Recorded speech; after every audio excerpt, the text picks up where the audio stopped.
O Bruno disse, vocês ouviram? O Bruno disse, esse tema é um tema hoje extremamente difícil de falar, porque se você se perguntar se vale a pena estudar direito, claro, agora, vale a pena estudar direito, é um martírio. Se eu tivesse que falar hoje aqui, fazendo uma palestra sobre se vale a pena estudar direito, particularmente processo penal, nós que no processo penal estamos fazendo quase arqueologia jurídica ou quase história do processo penal, isso complicaria sobremaneira falar disso. Então, de fato, não é um tema simples, mas eu vou, repito, fazer força para poder encaixar a coisa de modo tal que possa não ser tão singelo dos professores e tão pesado para os alunos, principalmente para os alunos do primeiro ano. Uma das questões mais complicadas para os que estudam direito hoje, se é que querem estudar direito, não é? Direito é uma coisa, é preciso estudar direito. Se quiser estudar assim, uma das coisas mais complicadas é saber uma coisa que está ligada diretamente a um dos conceitos básicos do direito, que é o conceito de natureza jurídica.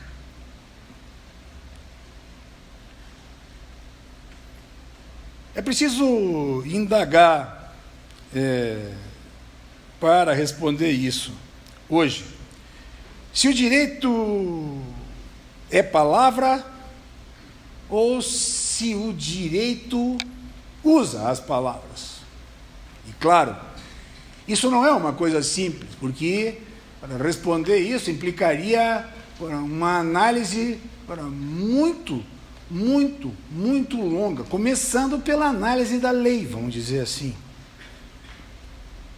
Talvez, para poder começar a definir isso, ou a mostrar a partir disso, porque, digamos, um conceito tão primário como o de natureza jurídica acaba sendo tão complicado para muita gente que eu digo não é de quem estuda, é de quem labuta. Quer dizer, nós hoje com 91 mil advogados, se você passar a peneira e perguntar para as pessoas o que é natureza jurídica, eu não sei quantos vão responder corretamente. E isso parece ser, de fato, uma coisa elementar. Bruno vinha lembrando, quando nós vinha no carro hoje, uma palestra que eu fiz na PUC e que ajuda a compreender essa questão da referência que se faz e dizer o direito é palavra. Porque, claro, isso é uma afirmação que está centrada naquilo que é a maior expressão da filosofia hoje, e que, claro, como tal, ajuda a entender o ser do direito, ajuda a entender a própria natureza que ele tem. E essa história é, por isso, uma história muito legal. Fim do século XIX, a Europa numa baita crise, aquilo que funcionou como a antevéspera da Primeira Guerra e depois tudo que se passou. Os europeus estavam indo embora, muitos. 2 judeus poloneses, amigos, passando necessidade, passando fome, se juntam e dizem: olha, nós temos aqui uns trocados, vamos fazer o seguinte, deixamos as famílias, vamos para os Estados Unidos. Está lá é o Eldorado, os Estados Unidos é uma maravilha, vamos para lá, vamos trabalhar, depois a gente vem buscar as famílias. Assim é que o Saul e o Jacó foram para os Estados Unidos trabalhar, para depois ganhar algum dinheiro e voltar a buscar as famílias na Polônia. Foram, logo arranjaram emprego, porque afinal eram judeus, tinham muita habilidade com conta, esse tipo de coisa. e logo arranjaram emprego, logo se estabeleceram numa pensão lá no sul de Manhattan, em torno da primeira sinagoga que tem lá, e começaram a trabalhar, ia ganhar dinheiro, ia guardar dinheiro, ia... Assim a vida foi passando. Não tinham muito contato, nem sabiam muito das famílias, mas, de vez em quando, alguma coisa aparecia, alguma notícia chegava, alguém dizia alguma coisa que chegava, alguém que chegava dizia alguma coisa, e assim foi. Até que conseguiram regimentar um valor bastante, digamos, o dinheiro de hoje seria uns $10.000, vamos dizer que desse para mandar para a família, buscar a família, e começaram a pensar na hipótese de voltar. O problema é que o Saul aparece, trabalhava muito, aparece, ora, com uma doença, vai ver o que é a tal doença, diagnosticam um câncer e ele vai morrer. Aí não tem muita saída para o Saul, porque como ele vai morrer, o que ele vai fazer? Como ele sabia que o Jacó ia voltar para a Polônia buscar a família, ele disse, lá no leito de morte, no hospital, Jacó, olha, Jacó, eu guardei dinheiro, ganhei aí uns $10.000, vamos dizer que fosse dinheiro de hoje, ganhei uns $10.000, como eu não tenho como mandar, como é muito difícil chegar, e como você vai para lá buscar a tua família, você leva esses $10.000 para lá, para a Polônia, e dá para Sara quanto você quiser.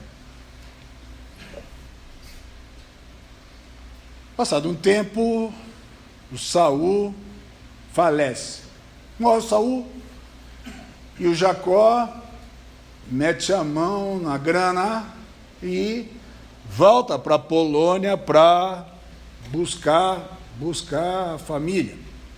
Leva o dinheiro. Na travessia do Atlântico, agora vai lá pensando com os seus botões o que o Saul tinha dito lá no leito da morte.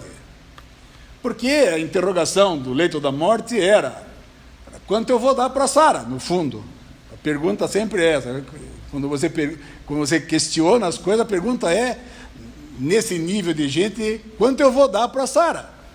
Porque vocês viram, Saul literalmente disse a ele: pega esse dinheiro que eu guardei, os 10.000, leva para a Polônia e dá para Sara quanto você quiser. Então ele passa a viagem inteira pensando, achando uma resposta para essa pergunta difícil.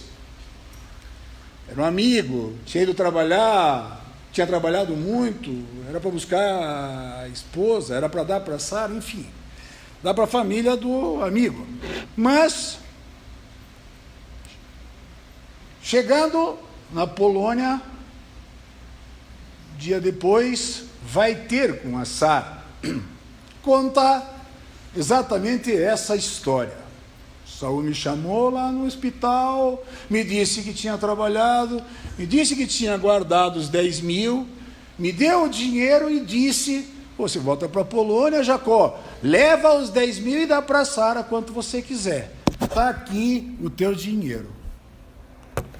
A Sara chora muito a morte do marido, fica um tanto contente com o dinheiro que recebeu, pega o dinheiro, se despede, voltando para casa, conta o dinheiro e descobre que o sacana do Saul tinha dado, o sacana do Jacó, tinha dado do dinheiro que o Saul deu a ele, $1.000 para ela.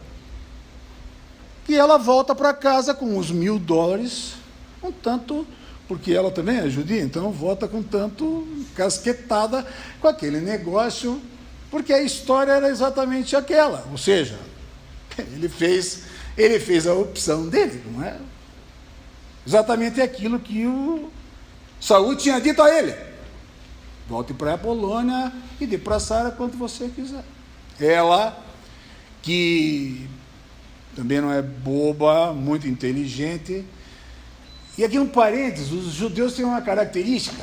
Eles, quando têm algum problema na comunidade, que envolve decisões,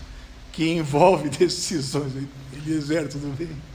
Que envolve decisões internas, eles, de regra, não vão ao juiz, eles vão ao rabino, uma tradição salomônica. E ela o que fez foi ao rabino.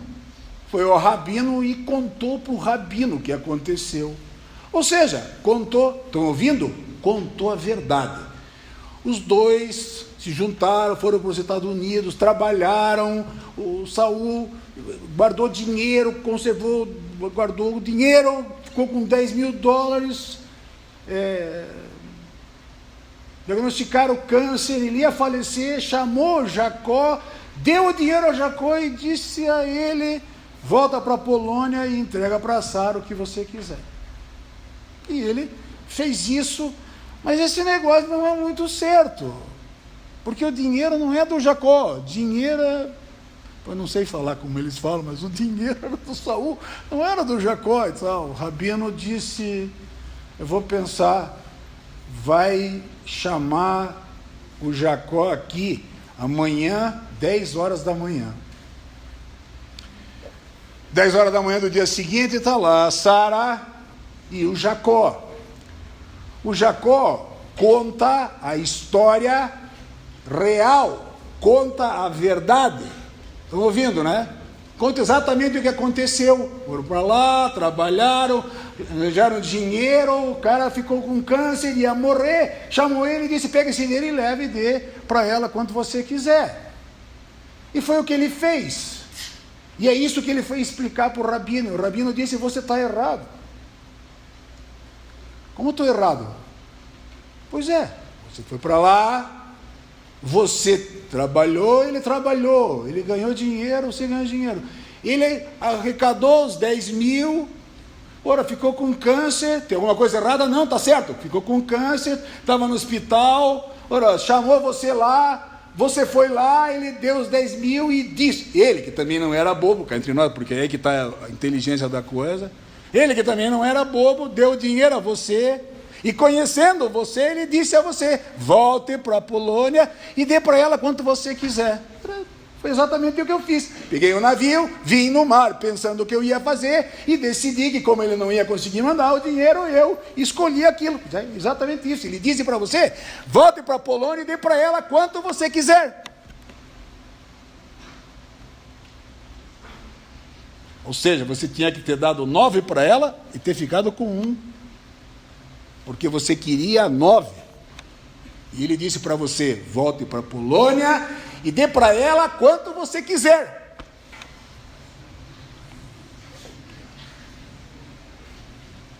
Ou seja, o Saul era judeu, o Jacó era judeu, a Sara era judeu, mas o rabino também.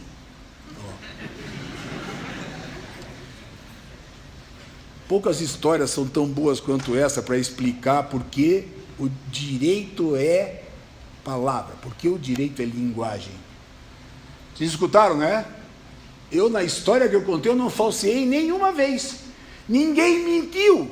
Todo mundo disse a verdade. O que, na verdade, muda nessa história? O que é que muda nessa história? O que é que muda nessa história, senão a inversão do sentido do verbo querer no tempo que ele usa? Você volta para a Polônia e entrega para Sara o que você quiser. É isso que o rabino diz. Tanto que quando o rabino contesta, ele diz: pois foi exatamente isso que aconteceu. Pois é exatamente isso mesmo. Você tem que entregar para ela aquilo que você queria. Ou seja, você tinha que entregar para ela 9, porque era isso que você queria. Por isso, escutem bem, para quem está começando e para quem está lá adiante, lá na frente. Todos os dias, nós, no direito, nós impactamos com uma situação como essa, onde o quadro pintado nos parece absolutamente indiscutível e, no entanto, é absolutamente contrário daquilo que você pensa que está na tela. No lado de lá é branco, no lado de cá é preto. Nessa tela é da mesma tela que se trata, mas depende do lado que você olha. Na frente é branco, eu imagino, porque deve ser uma tela de televisão, sei lá, e do lado de cá é preto, acreditem em mim. Portanto, percebam, você pode ter o mesmo objeto, mas muda o sentido com o qual as palavras constroem, digamos assim, entre aspas, este objeto. Vejam, como você transforma 1000 em 9000, com um mero giro na palavra. Se gira a palavra, muda tudo. E os exemplos se multiplicam. Isso, veja, mostra como o direito de fato é a palavra e como hoje nós, cada vez mais, e hoje, particularmente hoje em dia, é por isso que eu estou começando assim, hoje em dia, como as palavras mudam os sentidos, mesmo que nós tenhamos a elas como definidas sem dúvida. Cada vez que o Lênin escreve, como hoje, por exemplo, cada vez que o Lênin escreve, é induvidoso, isso me bota um monte de medo. Cada vez que um mestrando, cada vez que um doutorando mete um verbo no imperativo, numa tese, numa dissertação, eu balanço de medo. Porque de 1 para 9 é um giro que uma palavra dá. Porque é lá que está contido, lá, no giro da palavra, pode estar contida a liberdade de alguém, pode estar contida a liberdade de milhares. No que a palavra gira, o sentido muda, e no que o sentido muda, o direito é outra coisa.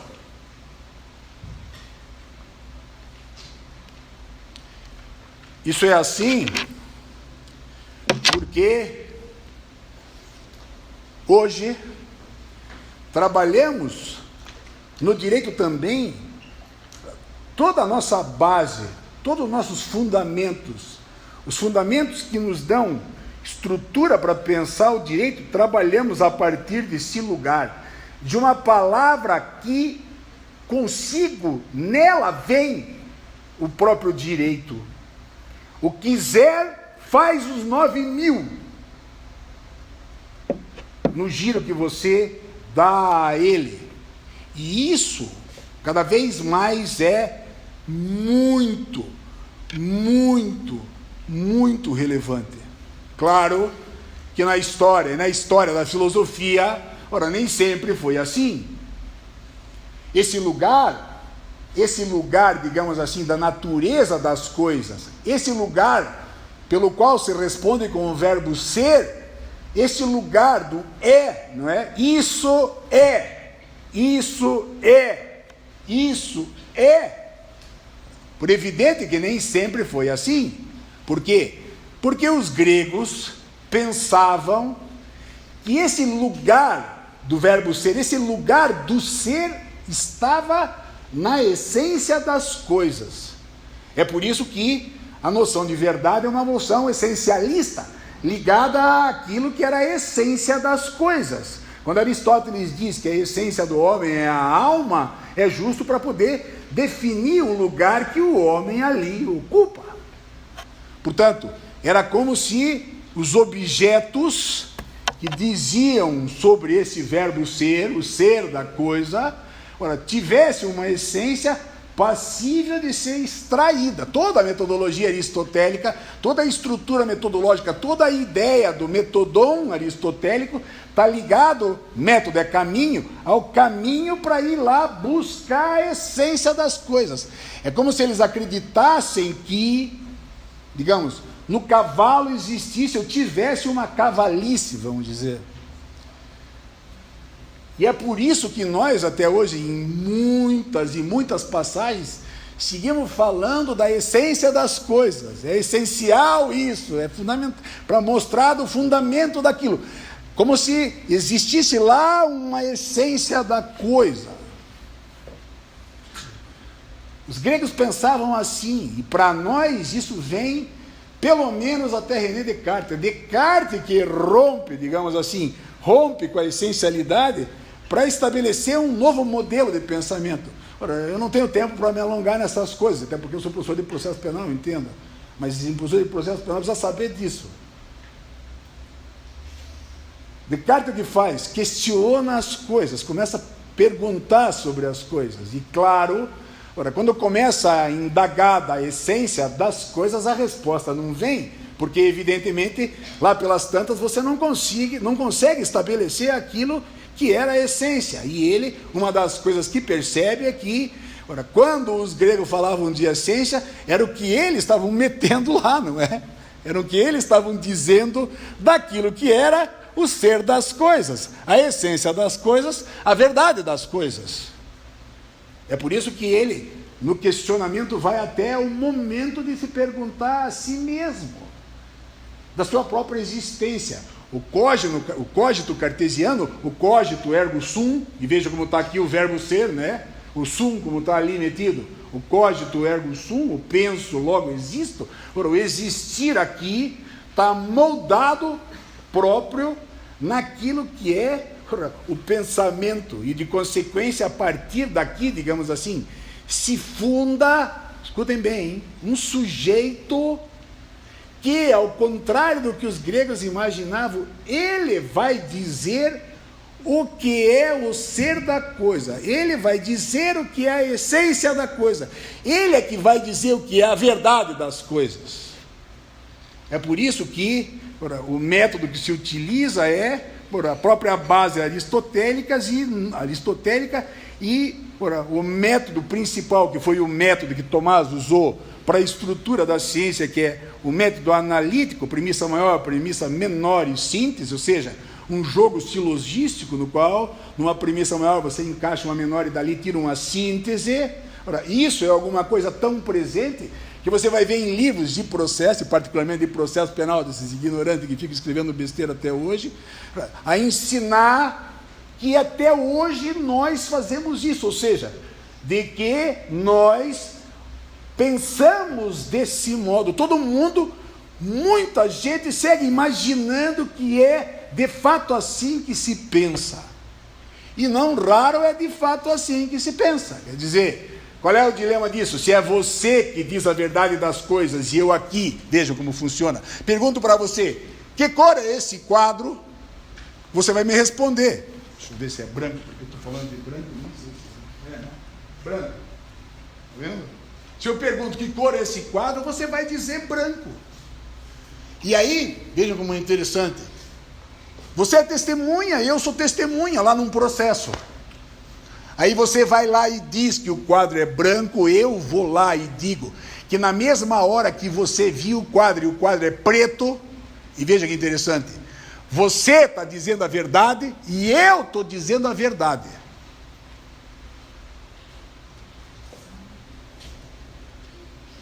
Onde está o nosso problema nesse lugar? Está no Jacó imaginar que ele podia escolher a verdade dele como a verdade a prevalecer naquilo, no sentido que ele iria dar para a coisa, no dinheiro que ele ia entregar. Escutem bem, isso não significa que nós não continuamos pensando e que nós não continuamos usando a palavra como intermediária, digamos, entre os objetos e nós. Portanto, é verdadeiro isso, que nós, digamos, temos um trato sobre as cores e, bem ou mal, salvo os daltônicos, em geral, a gente separa as coisas. Estamos de acordo que amarelo é amarelo, azul é azul, verde é verde, em que pese os caras da indústria automobilística trataram de avacalhar com esse negócio, porque tem tanta cor que você não sabe mais. Quer dizer, eu tenho um carro que no papel é preto, eu juro que ele é azul, enfim... Vejam como me iludo com a cor do carro. Mas percebam, nosso problema hoje não está nisso, ou seja, não está no fato de que você continua a fazer esse exercício. E por que no direito isso é tão relevante? Porque nós que trabalhamos com fatos, Ora, não podemos descolar esses fatos da lei. A lei, não vou falar, porque a lei, vocês sabem, é um fato gráfico. A lei é um fato gráfico. É como se um signo está lá. A lei é um fato gráfico. Mas nós continuamos fazendo o exercício, todos nós, de acoplar essas coisas. E a discussão hoje, muito em voga, é saber se é possível separar isso. Fato é fato, direito é direito. Lei é lei. Lei é lei, direito é direito. Direito é direito. Fato é fato. É possível separar isso? Quando você pensa, o Lênin hoje falou de Schopenhauer. Agora, quando você pensa em alguma coisa, é da coisa que você está pensando, ou que você está pensando é aquilo que você tem na tua cabeça? Enfim, isso é uma conversa muito legal e uma conversa que vai muito adiante. Não é aqui que eu quero, porque o que eu quero mesmo é chegar no ponto onde se deve chegar. Percebam? Eu estou colocando exemplos porque por mais que você faça isso, ou seja, por mais que você diga sobre as coisas e se force a dizer a verdade das coisas, mesmo assim, nunca você vai dizer tudo sobre as coisas. E, portanto, você, por mais que você diga, entre aspas, a verdade das coisas, você sempre falseia alguma coisa naquilo que está lá. É por isso que nós todos temos um acordo sobre esse objeto, por exemplo. Falo isso, digo isso para meus alunos. Ninguém nessa sala, salvo se tivesse toques de psicopatia, com Billy, sei lá, esses troços, salvo que tivesse isso, ninguém diria para vocês, se perguntasse o que é isso, veja, o verbo ser de novo, né? O que é isso? O que é isso? Ninguém diria, é uma motocicleta. Se dissesse, você pensa, tá louco. É como se tivesse, digamos, fora do nosso acordo de linguagem sobre o que as palavras representam das coisas. Todo mundo diria, vejam, todo mundo diria, é um relógio. Mas vejam como é interessante o que eu estou querendo dizer. Se eu pergunto, que relógio é? Que marca é?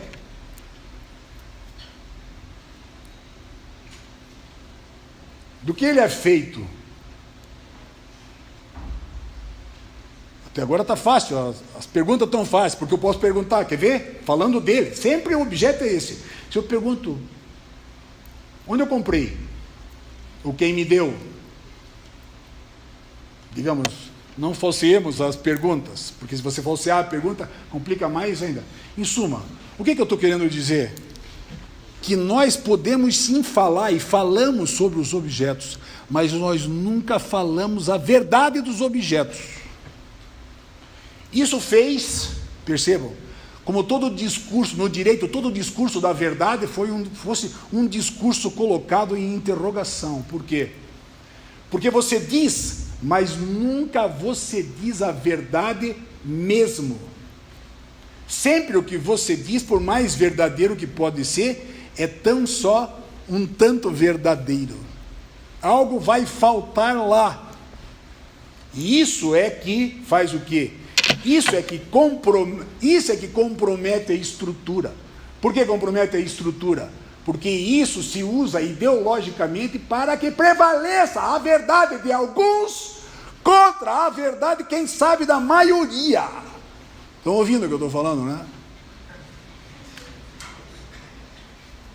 Esse é o nosso problema. E esse é o problema sério. Porque, claro, se é de uma manipulação que se trata, ou se é possível manipular aquilo que é o resultado do que você diz sobre a coisa, ora, isso não só vira uma guerra ideológica, como substancialmente uma guerra de poder. Quando Michel Foucault foi discutir sobre isso e mostrou que havia de fato uma microfísica, botou gás, não é? Botou gás em tudo aquilo que, digamos, Sartre, Camus vinham pensando sobre isso, justo aquilo que fura as pessoas. O que significa isso? Olha o dilema, velho. Nem você sabe de você. Quando Freud mostrou isso com a psicanálise, dizendo que em cada um de nós o centro era algo que nem nós sabíamos, que era inconsciente, quer dizer, não raro eu pergunto para você, por que é que você está fazendo uma coisa e você diz, eu não sei. E você não está mentindo, porque de fato você não sabe. Tem alguma coisa que em você faz e você não sabe. Essa hora você vê que nem de você mesmo você sabe. E quando isso acontece, o mínimo a se fazer o que é preciso ter humildade suficiente para se saber. Estão escutando, né? É preciso ter humildade suficiente para se saber que não sabe. Nesse aspecto, ninguém, como Francesco Carniluti, numa conferência em Montevidéu, em 56, criou a imagem mais excepcional sobre a estrutura desse saber e como nós definimos o que sempre tratamos como a verdade das coisas. Carniluti disse em Montevidéu, numa conferência brilhantíssima, o nosso saber é como uma bolha do saber metida, estão ouvindo? Metida no universo de um não saber. Quanto mais cresce a bolha do saber, mais aumenta o contato das paredes dessa bolha do saber com o não saber. Por isso que quanto mais as pessoas sabem, mais elas sabem que não sabem. É por isso que ninguém que sabe tem o direito de não ser humilde. É por isso que nenhum professor se pode arrogar no lugar de ser o dono da verdade. É por isso que não tem verdade para ninguém nesse lugar. Porque quanto mais se sabe, menos se sabe. Isso é uma transcrição do bordão socrático, né? Sei que nada sei. Justo por conta disso, ou seja, a construção e o aumento do saber, o que faz e o que forja é nós termos conosco a presença e a humildade, e o que nós precisamos fazer de fato é estudar e crescer o nosso saber. Crescer o nosso saber para poder sequer, de fato, ganhar a consciência de que se não sabe.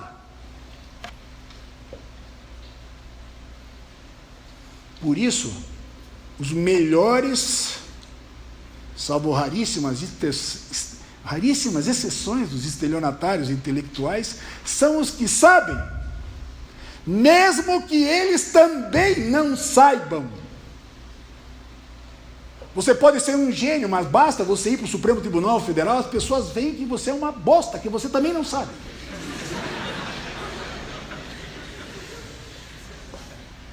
Simples assim, estão vendo? É fácil, não? Ora, isso serve para mostrar como a linguagem para nós tem um lugar substancial, de extrema relevância, e que nela vem impregnada uma palavra prenhe com a verdade. É o quiser girado que constitui a verdade daqueles 9.000. Isso nós no fórum vivemos todo dia, é um giro na palavra que constitui a coisa. Eu queria mostrar, meu tempo está demais, queria mostrar para vocês uma passagem de um grande esloveno, que é um dos grandes filósofos do mundo hoje, Slavoj Žižek, um livro que chama Em Defesa das Causas Perdidas, e que vale a pena ver, porque Žižek mostra como a filosofia nessa questão aposta numa verdade que vem objetivada na palavra que se usa. Acreditem em mim, vale a pena ver. Deixo para depois, porque o que eu quero é só usar isso para mostrar que, em função desse fato, ou seja, do desgaste de um sujeito que diz a verdade usando a palavra como intermediária, para uma palavra que passa a ser protagonista da verdade. No giro, constitui a própria verdade que está lá. E isso se faz com crime, se faz com processo, com ato jurídico, se faz com nulidade, se faz com tudo. Se isso é, de fato, importante, ganhou excepcional importância a hermenêutica. Ou seja, a teoria da interpretação, porque é justo por ela que nós utilizamos as palavras para dar sentido àquilo que lemos, digamos, nos fatos, lemos nas palavras da lei e lemos naquilo que conseguimos acoplar. Por isso que a hermenêutica ganhou tanta importância. E por isso que não nos cabe outro lugar em relação à hermenêutica, senão nos curvarmos, digamos, para a importância dela, sem perder a importância de que os sentidos da lei, porque somos nós que damos sentido para a lei, e com isso construímos as normas que estão lá naquele fato gráfico, digamos assim, as normas nós construímos dando os sentidos que nós damos. É por isso que eu digo que lá tem uma norma, o Jairo diz que lá tem outra norma.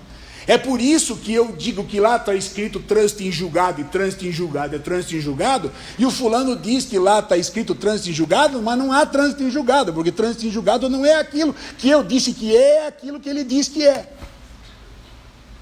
Veja, não devia ter muita dúvida sobre isso. Quando o texto constitucional faz um esforço, vamos dizer, para poder ser claro e não permitir que nós manuseemos, nós tornamos ou fazemos do processo penal uma história do direito, não é? Porque já não sabemos mais direito, não é? Se está lá isso ou se está lá aquilo, como é ou como não é. Bom, com esse quadro eu posso, digamos, me encaminhar para esboçar, e ele é extremamente relevante desde esse ponto de vista, porque ele coloca um determinado lugar, permitir que eu faça um esforço para mostrar como estudar direito. A primeira coisa que tem aqui é que é preciso tomar claro, e cada um deve se perguntar isso, o que pretende para si mesmo. Você deve negar para você em Telêmaco Borba, em Ponta Grossa, em Curitiba, em Paris, em Nova York.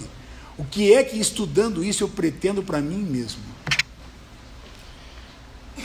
Isso faz com que cada um tenha que optar por um caminho. O estudo do direito, vocês sabem, o time do primeiro ano está começando a estudar, está começando a aprender isso. O estudo do direito é oferecido basicamente em disciplinas teóricas e em disciplinas práticas. Agora, eu não sei bem como manejar isso, mas há pouco tempo atrás, os alunos de direito faziam uma opção pelas segundas disciplinas. Os alunos de direito queriam prática. Professor, prática. Eu quero aprender a prática. Eu quero a prática. Agora, não me interessa esse discurso que se faz sobre o direito. Eu quero aprender a prática. Me interessa a prática. Onde está a prática da cadeira? Eu quero saber, não me interessa a base, a teoria dos contratos. Eu quero aprender como faz um contrato. Hoje, com o computador, veja a pergunta que você faz. Hoje, com o computador, não estude. Tira no computador, contrato de locação. Está lá. Ele delação premiada. Está lá. Hoje, nesse aspecto, veja, onde está a questão da prática, não é?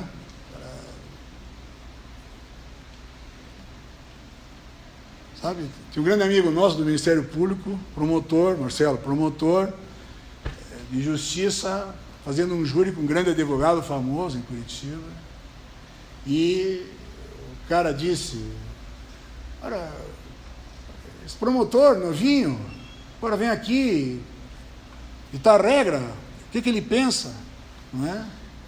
Você não tem que olhar para ele, tem que acreditar em mim, com toda a minha experiência, eu tenho que dizer. O cara se levanta, o promotor se levanta, chama Ronaldo Botelho, um gênio, grande amigo. O cara se levanta e diz: doutor, vamos parar com esse negócio, o burro puxa a carroça há 20 anos, não vira carroceiro, é o seu lugar. Acabou com o júri.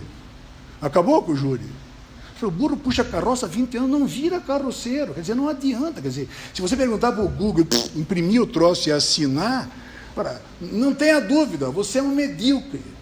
E você vai pagar o preço dessa mediocridade. Esse é o ponto. É por isso que as disciplinas teóricas, elas têm uma dificuldade maior, elas apresentam uma dificuldade maior. Eu sou obrigado a chegar aqui para perguntar se vale a pena estudar direito e fazer um percurso filosófico que talvez tivesse que fazer na faculdade de filosofia. Mas quem é que disse que a filosofia é da faculdade de filosofia, que a filosofia é alguma coisa inerente ou própria só deles? A filosofia é nossa, como a psicanálise é nossa, a sociologia é nossa. Da mesma maneira que o direito é nosso e é deles também. Por que isso é tão relevante? Porque é preciso, estão ouvindo, né? Se descobrir no direito. Porque quando você se descobre no direito, é que isso é o que vai, de fato, fazer a diferença. Olha o que eu tenho anotado aqui. Por que o primeiro ano é tão importante? Porque o primeiro ano é o ano vital à preparação dos demais. Onde lá sim, os professores que estudam as disciplinas que aparentemente para nós são práticas, aquelas que nós chamamos as disciplinas dogmáticas, aquelas só têm sentido e só fazem sentido quando a vida do primeiro ano faz sentido lá. Não duvide, os grandes professores sabem disso, os grandes advogados sabem disso, os grandes juízes sabem disso, os grandes promotores sabem disso. Hoje agora de tarde eu estava no tribunal, causa de fulano de tal contra a Souza Cruz. O advogado sustenta muito bem, fala de livre-arbítrio, nós estamos navegando por Tomás de Aquino, estamos livre-arbítrio e tal, desembargador, um grande desembargador, sou muito desconfiado com essa coisa, porque imagino que é preciso fazer prova para se saber bem se uma companhia de cigarro, agindo do jeito que age, de fato não incide sobre as pessoas para fazer com que elas fumem e, de consequência, se coloquem no lugar de possíveis cancerosos, etc, etc, etc.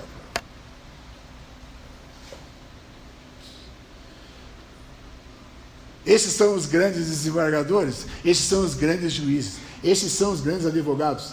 Este cara é um cara que vai para a sessão, leva 3 livros de filosofia, lê um trecho de cada um e diz: eu acho que aqui é preciso fazer prova, porque isso de fato é muito relevante. Tem 400 ações julgadas a favor da Souza Cruz, tem 17 recursos em Brasília a favor da Souza Cruz, mas eu não me interesso por isso, eu quero saber de fato se é assim. Não é porque eu ache que cigarro está lá, eu fumo se quero. Cada um pode fumar. Será que é assim? Veja onde o cara se indaga, né? Veja como o cara se indaga. Quer dizer, o direito não é aquilo que aparenta, isso que eu quero dizer. Não é aquilo que você diga, vá lá e dê quanto você quiser. O direito gira, as palavras giram o sentido e transformam 1 em 9.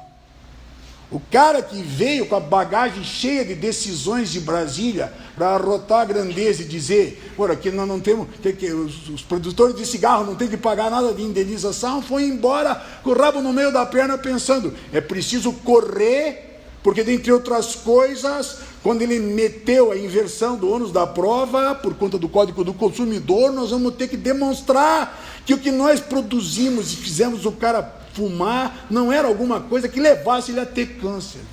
Vejam como funciona, vejam como gira, veja como gira, veja onde está o lugar da importância e de como alguém que sabe muda o curso da história. Mas esses são os grandes, estão vindo, né? Esses são os grandes. E sabe por quê? Ele é grande porque ele sabe. E sabe por quê ele é grande? Porque todo mundo respeita. Todo mundo respeita não porque ele é forte, não porque ele é novo, não porque ele é velho, não porque ele é bonito. Todo mundo respeita porque ele sabe. Ele estuda. Ele estudou. Essa é a questão. Essa é a questão. Você constrói um saber que catapulta a sua vida.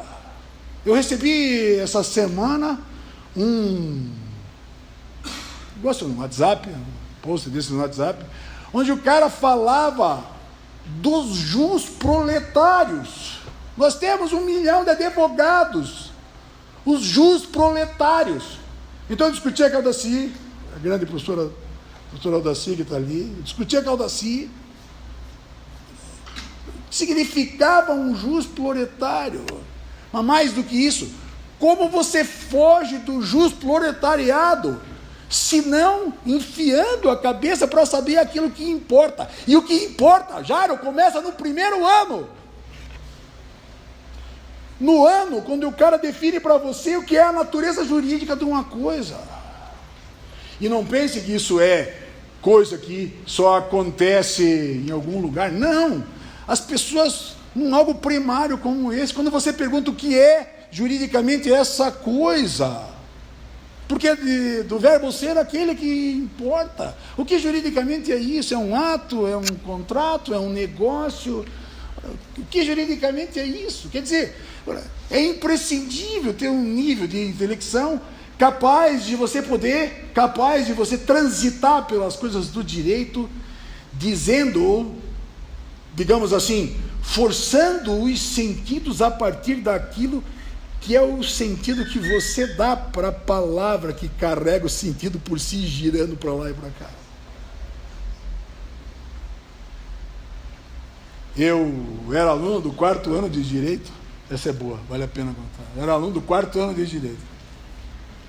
E tinha uma professora de Direito Administrativo que era terrível, porque ela era muito competente, muito boa. Foi a primeira mulher como Ministério Público a sentar no Supremo Tribunal Federal, a professora Odília Ferreira da Luz, grande professora de administrativo. Todo mundo tinha muito medo dela, todo mundo estudava muito, e estudava muito aquela desgraça daquela matéria, tanto que depois, logo em seguida, eu fiz os concursos, eu passei nos concursos, e em todos os concursos, a minha nota de administrativo foi maior do que a nota de penal e de processo penal, para desespero do grande Fernando Fauler, que me dizia, você é um estrupício, porque você é uma vergonha. Você é uma vergonha. Para quem não sabe, Fernando Fauler é um dos fundadores dessa escola, um dos gênios do processo penal desse país. Está a fotografia aí pelos corredores, procurem. Tenho um orgulho dele, como eu tenho. A mulher fazendo prova. E eu lá, no meio da prova, um silêncio total, eu lá fazendo a prova, de repente um amigo, que é um grande advogado trabalhista hoje, grande amigo, agora o cara começa, Cata, me chamava de Catarina, Cata, que é, neném? Cata. Pô, eu fazendo prova com um monte de perguntas, e você correndo fazendo prova. Lá pelas tantas ele diz, a 9. Falei, que 9, pô? A 9. Manda aí, pô, a 9. Você sabe, cola é uma coisa, não é? Cola é uma questão ética, estudantil, da cola. O professor tem dever de coibir isso, mas aluno que é aluno e que tem alguma ética, dá cola. Ajuda os outros. Professor que se dane, professor que corra atrás para coibir. Não é? Uma vez toquei 2 para a rua da minha sala, porque estavam lá se fresqueando. Fui lá perguntar, o que vocês estão aí? Que porra é essa?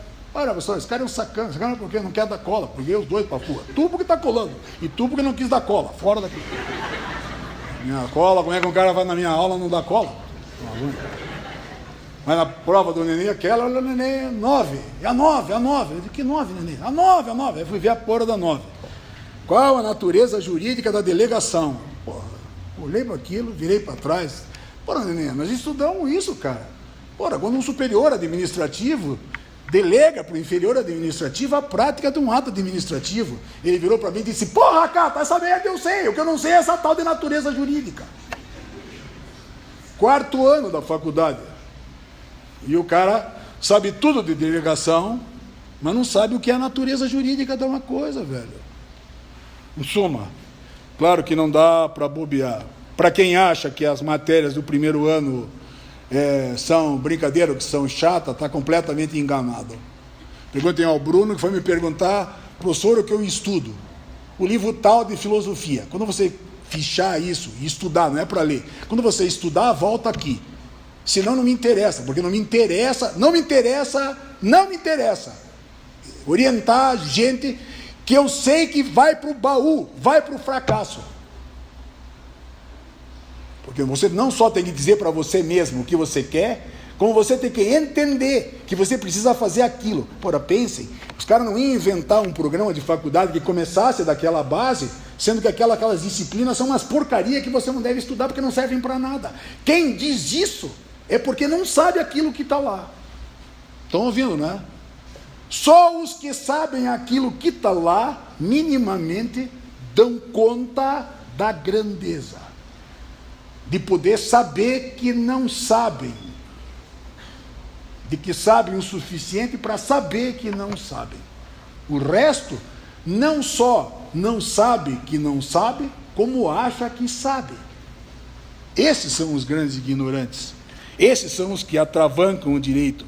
Esses são os que manipulam a lei. Esses são os que julgam qualquer coisa. Esses são os que dizem qualquer coisa sobre qualquer coisa, como diz o Lenny Streck, lotado de razão, porque esses são os que se preocupam com a sua própria vida e não se preocupam com a vida de milhares daqueles que dependem da decisão deles.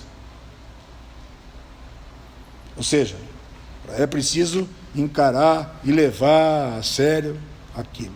Rapidamente, para terminar, o que é que se faz, cada um cumprindo o seu papel?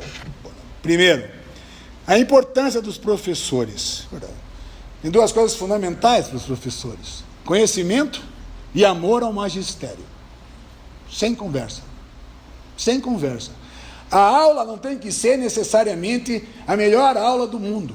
A aula não tem que ser necessariamente uma grande e eterna aula de erudição, como se fosse um congresso, um concurso para titular na USP. Mas a aula tem que ter o mínimo necessário para que o aluno saiba que aquilo é o caminho que ele tem que seguir e para onde ele pode ir para encontrar a extensão justo daquilo que se está dando.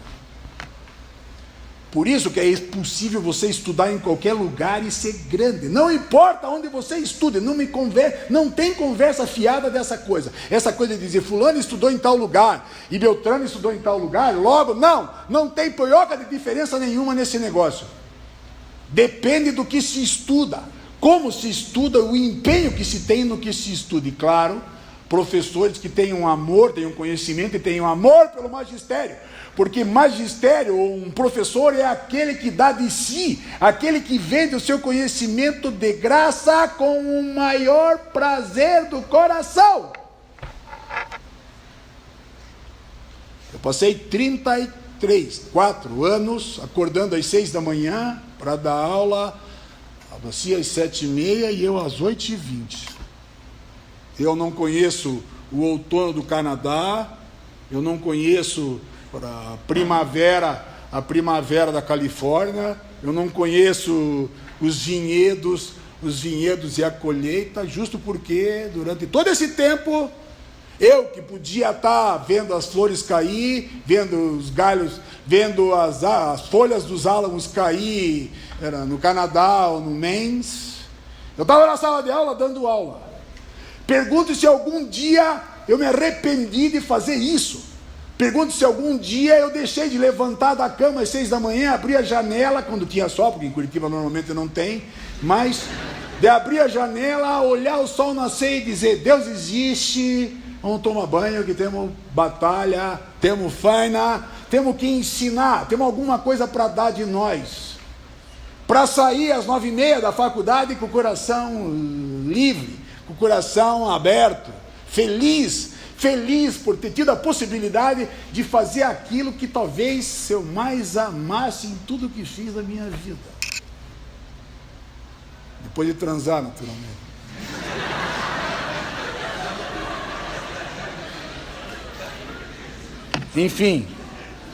Enfim, eis o amor com o magistério. Um professor que não ama o magistério, ele tende a tomar os alunos como um adversário e achar que os alunos enchem o saco dele. Ora, isso é inaceitável. Isso é inaceitável. É preciso dar de si, é preciso achar que, você pode resgatar os alunos que você tem. Vejam, é aí que vem o lugar dos alunos. Primeiro, é preciso entender que hoje os alunos são todos desiguais. Quer dizer, todos nós somos desiguais. Todos nós somos diferentes uns dos outros. E essa diferença é, por excelência, a nossa marca. Mas percebam, todos são diferentes pela preparação que têm. Um estuda num colégio melhor, um num colégio pior, um estuda no seminário, outro estuda numa escola técnica. Os alunos são todos diferentes pelo passado que têm. Mas, se uns sabem mais e outros sabem menos, os que sabem menos, em segundo lugar, percebam, podem compensar isso. É por isso que você não pode ser arrogante, porque você pode ser muito bom numa coisa e o teu vizinho ser muito bom em outra. Eu nunca fui o melhor aluno da minha sala, sei lá, em direito civil, por exemplo. Isso não significava que eu não estudasse direito civil. Meu professor de direito civil era um gênio, Lamartine, mas eu nunca fui o melhor em direito civil. Tinha gente muito melhor do que eu na minha sala. É a diferença. Por que eu estou dizendo isso? Porque se você acha que você não é daquilo, se você não é para aquilo, se entenda que você pode compensar. Às vezes uma pessoa lê uma folha uma vez e sabe. O outro não, mas se o outro lê 2 ou 3 vezes, ele também sabe. Nosso problema é de saber, não de quantas vezes lê. Então, se você precisar ler 3 vezes, leia 3 vezes. O que você não pode deixar é de ler. É o livro do Bruno. O que você não pode deixar é de ler. Quantas vezes você vai ler, não me importa. O que tem é que você estude e saiba disso. Esse que é o ponto. E claro, em terceiro lugar, estão escutando, né?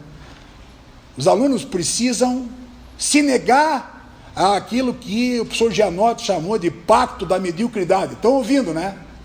Estão ouvindo, né? O que eu estou falando? Os alunos precisam se negar ao pacto da mediocridade. Sabem o que é isso? Professores que fazem de conta que ensinam e alunos que fazem de conta que aprendem. Sabe onde isso vai te levar? No inferno. Esse é o ponto. Esse é o ponto. Claro que você não pode, digamos, afrontar os professores. Claro que é preciso ter paciência em relação a esse ponto. Claro que é preciso conviver com eles. Claro que é preciso respeitar as diferenças. Mas, sobretudo, cada um tem que ter consciência de que, se os professores faltarem em algum ponto, você deve sozinho completar, porque isso vai te fazer falta depois. Está ouvindo?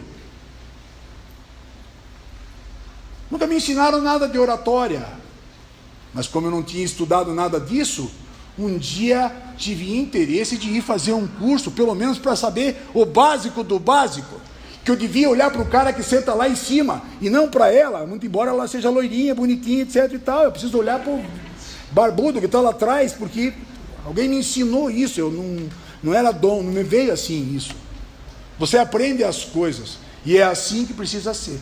Vejam, mesmo que o professor te falte, não deixe que te falte, é você é que cabe isso. E você só tem isso se você for sozinho atrás. Claro, por fim, o papel das instituições, o papel das IES, o papel das instituições de ensino superior, ou a inteligência delas, principalmente as privadas. Em primeiro lugar, e claro, as públicas também, em primeiro lugar, se o ponto central aqui são os professores, porque os alunos passam e os professores ficam, é preciso que elas banquem os professores, porque os professores também precisam estudar, os professores também precisam saber. Agora, vamos fazer um curso em Curitiba sobre a estrutura básica da justiça no sistema acusatório. Agora, estão lá, está lá, vai ter o curso. começaram a me telefonar. E aí eu disse, não, o teu curso tem que se inscrever lá no site dos caras de Santiago, porque eu não trouxe os caras de Santiago, etc e tal. Porque alguns me disseram, o meu problema é que a minha escola não paga. Ou seja, se você tem uma escola que não banca os professores, é como se ela dissesse, você não vá além daquilo que você tem, ou daquilo que você conquistou. Vocês viram o que eu disse usando o Carnot? Nós somos uma bolha de saber, essa bolha precisa aumentar, de todo mundo precisa aumentar. E nisso, o papel das instituições é um papel fundamental, porque elas precisam bancar os professores. Imagine um time de futebol que não desse chuteira adequada para os caras jogarem. Quer dizer, mesmo dando chuteira adequada, né, Grosso, se deram chuteira adequada, os caras não jogam, essa que é a verdade. Não é? Mas de qualquer maneira, é disso que se trata. Tem que bancar os professores. E depois, as instituições têm necessariamente que resistir às demandas imaginárias dos alunos. O que eu quero dizer com isso? Cada vez que um aluno vai lá na escola, pedir uma mutreta qualquer para acertar a vida dele, é preciso dizer a ele o que nós dizemos na sala de aula quando falamos da Constituição e das leis. É preciso respeitar a lei. Você cumpra a lei que está tudo resolvido. Ou seja, há uma demanda imaginária, não é? De que um aluno deve ter tudo. Não duvide. Cada vez que te fraudam alguma coisa, estão te jogando no inferno. Isso é preciso que se tome definitivamente a sério. As melhores, eu não sei falar dos outros, porque disso eu não posso falar, mas as melhores turmas que nós produzimos na Universidade Federal do Paraná foram aquelas em que os professores eram rigorosos, digamos assim, rigorosos consigo mesmo e rigorosos com os alunos, ensinavam, cobravam. Eu tive turma que tinham 7 professores, desses 7, 6 faziam isso, todos eles passaram em tudo, no exame da ordem, no concurso do Ministério Público, no concurso da Procuradoria, no inferno. Mas não passaram por nossa causa só, passaram por eles. Porque cada vez que nós colocávamos o sarrafo assim, dizia, pula o sarrafo, senão não vai, e os caras faziam força para pular o sarrafo. Estavam com isso comprando a sua liberdade, digamos assim, estavam com isso comprando a sua vitória, estavam com isso comprando a sua glória. Meu irmão, quando se fala de jus proletário, você passar num concurso, você ser alguém que tem uma condição de vida boa, é uma vitória. Essa é a grande vitória, mas isso se constrói sabendo, Jairo. Isso não se constrói fazendo trambique com a direção, para não ter aula, para fraudar, qualquer coisa que seja. É assim que a gente, digamos, consegue ser grande, digamos assim. A grande poeta falecida, Helena Collodi, dizia num poema excepcional. Cadê o Miguel? Não está aí o Miguel ainda? Foi embora o Miguel. Num poema excepcional, escutem. Do longo sono secreto, na entranha escura da terra, o carbono acorda diamante. Ela chamou isso de gestação, repito. Do longo sono secreto, na entranha escura da terra, o carbono acorda diamante. Está tudo aqui. Está tudo aqui. Concluo porque o meu tempo passou já 5 minutos. O estudo plural é imprescindível. É só ver os conceitos fundamentais, não é? Só isso. O estudo plural é imprescindível. É só ver os conceitos fundamentais.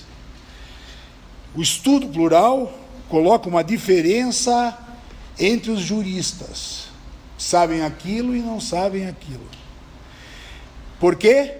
Porque reduz a possibilidade de erro na ampliação da forma como você olha o direito. Saber? É simplesmente ampliar a forma como você olha para o direito. Claro que isso tende a democratizar o direito, porque errando menos, você tende a fazer mais justiça. Por isso que é preciso se atrelar à Constituição, por isso que é preciso se atrelar à lei. Discutindo com meus alunos na última turma, Jairo, sobre o que nós estamos vivendo, que é cada um decidir pela sua cabeça, fazer sua própria lei, construir o seu próprio direito, enfim, e impor o seu poder. Falando disso com os alunos, eles começam a balançar, porque a pressão externa e principalmente os meios de comunicação forjam as cabeças. Então as pessoas começam a achar, junto com a tia velha que fica vendo a TV do padre, sei lá, reza a missa, começa a ver com aquilo que é aquilo mesmo. E vem para a sala de aula para dizer, não, acho que tem que ser assim mesmo, porque tem que ser desse jeito, porque senão não dá para ficar seguindo regra, porque senão você não vai a lugar nenhum. Eu falei, tá, pera. Vamos colocar a coisa no seu devido lugar. Porque eu disse há pouco, uma questão de poder. Vamos colocar a coisa no seu devido lugar. Vamos fazer assim, eu faço a prova, vocês fazem a prova, e depois eu corrijo a prova como eu quiser. E dou a nota que eu quiser. Tá bom? Legal? Não, veja bem. Aí não dá, né? Porque aí não dá por quê? Aí não dá por quê?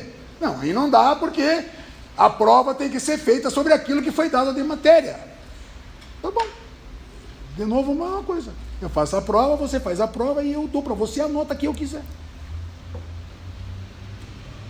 Meu irmão, é assim. Repito o que eu disse lá no começo.